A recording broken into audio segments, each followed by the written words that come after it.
அனைவருக்கும் ஆத்ம நமஸ்காரம்.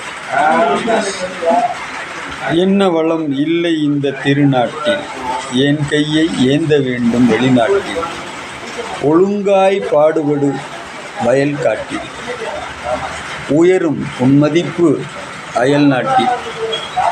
இது அப்படியே ஞானத்துக்கு பொருந்தும். நீ உட்காந்து உள்முகமாக தவம் செஞ்சீங்கன்னா எல்லாமே உனக்கு கிடைக்கும். எல்லா வளமும் உனக்குள்ளே இருக்குது.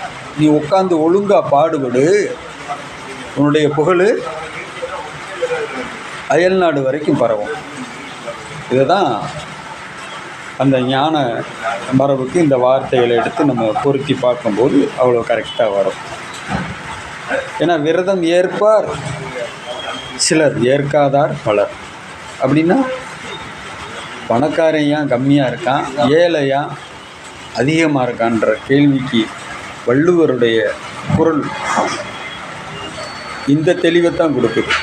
அப்போ விரதம்ன்றதை நம்ம எப்படி வச்சு பார்க்கணும்னா தவமாக வச்சு பார்க்கணும்.